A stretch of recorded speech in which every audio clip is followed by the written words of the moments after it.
Qishloq xo'jaligi sohasi mamlakat iqtisodiyotining eng muhim tarmoqlaridan biridir. Ushbu yo'nalishda yangiliklarga erishish, innovatsion yondashuvlarni amaliyotga joriy etish, tinimsiz ilmiy izlanishlar olib borish bugun zamon talabiga aylangan. Dasturimizni Toshkent viloyati va Yangiyo'l tumani prokuraturasi hamda Toshkent davlat agrar universiteti hamkorligida tashkil etilgan tadbir bilan davom ettiramiz.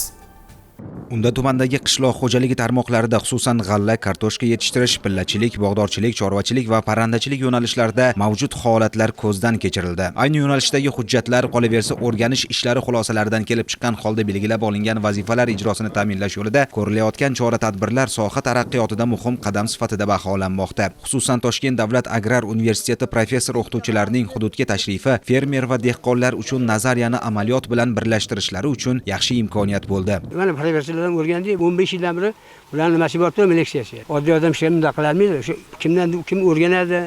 Shu olib ko'rgan kirayotgan ishimiz shu. Prezidentimizga rahmat, shunchalik bizga g'amxo'rlik qilib, sharoitlar berib qo'yibdi. Men bundan menga roziman. Bug'doy yetishtirishda e'tibor berish kerak bo'lgan jihatlar, zaruriy ko'nikmalar yuzasidan olib borilgan suhbat kartoshka ekilgan dalada ayni sabzavot haqidagi mulohazalar bilan davom etdi. Prezidentimiz Toshkent davlat agrar universiteti faoliyatini takomillashtirishga oid qo'shimcha chora-tadbirlari to'g'risida 135-sonli qarorlari chiqdi. Qoraqalpog'iston Respublikasi va viloyatlarda loyiha ofislarini yaratish bo'yicha vazifalar belgilangan. Tumanlarda, hududlarda mana shu qishloq xo'jaligi ekinlari brendini yaratish, yangi ishlanmalarni joriy qilish, qo'llab-quvvatlash, shu bilan birga mana shu olimlar bevosita shu fermer klasterlar va dehqon xo'jaliklarida seminarlar, o'quv kurslari tashkil etish bo'yicha vazifalar belgilandi. Tumanda sabzavot ekinlari hozirgi kunda mana 3400 gektar sabzavot ekinlari ekilgan. Kartoshkasi 1700 gektar maydonga kartoshka ekilgan.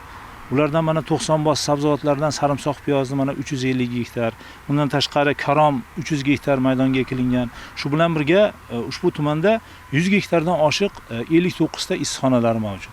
Albatta sabzavot ekinlarini hozirgi kundagi yetishtirish holati, ularda uchraydigan kamchiliklar va ushbu kamchiliklarga biz tavsiyalar va ko'rsatmalar berish bilan hamkorlik qilyapmiz. Viloyat prokuraturasi tomonidan yerdan maqsadli va samarali foydalanish, yer maydonlarini ekin turlariga mos joylashtirish, urug' va ko'chat ekinlarini sifati, agrotexnik tadbirlarni o'z vaqtida sifatli amalga oshirish, sug'orish ishlari, o'simliklarni himoya qilish, begona o'tlar, kasallik, zararkunandalarga qarshi choralarni, shuningdek kimyoviy, organik, tabiiy mineral o'g'itlardan samarali foydalanish holati yuzasidan fermerlar tomonidan bildirilgan muammo va takliflar atroflicha ko'rib chiqildi. Shunga ko'ra, Yangiyo'l tumanidagi vaziyatni ilmiy amaliy jihatdan har tomonlama o'rganish maqsadida Toshkent davlat agrar universiteti, shuningdek kartoshkachilik, g'allachilik, tuproqshunoslik yo'nalishdagi ilmiy muassasalardan 50 ga yaqin olimlar va mutaxassislardan iborat ishchi guruh shakllantirildi. O'rganish ishlari manzilli va samarali tashkil etish maqsadida tuman hududlari kesimida taqsimlanib, ushbu ishlar amalga oshirilmoqda.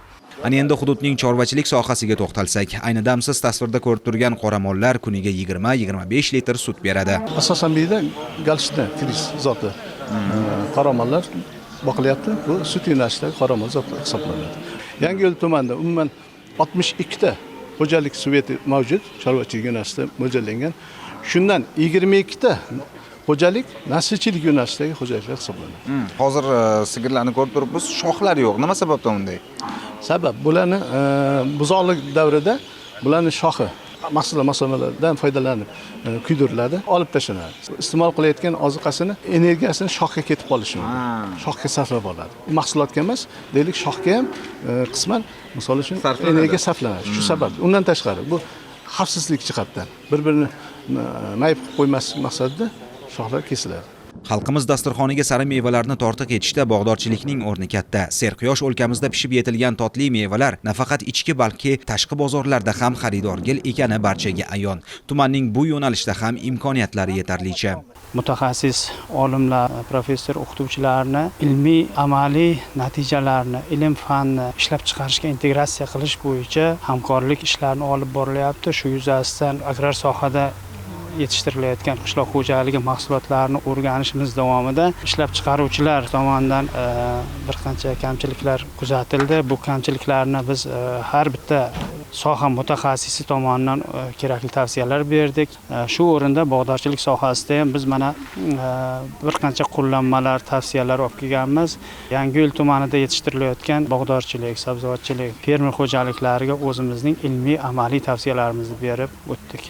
Mazkur jarayonlardan ko'zlangan asosiy maqsad tumanning qishloq xo'jaligi tarmoqlarida samaradorlikni oshirish, yer va suv resurslaridan oqilona foydalanishni ta'minlash, hosildorlik va mahsuldorlikni ko'paytirish, sohadagi muammolarni ilmiy yondashuvlar asosida bartaraf etish hamda fermerlar faoliyatini yanada qo'llab-quvvatlashdan iboratdir.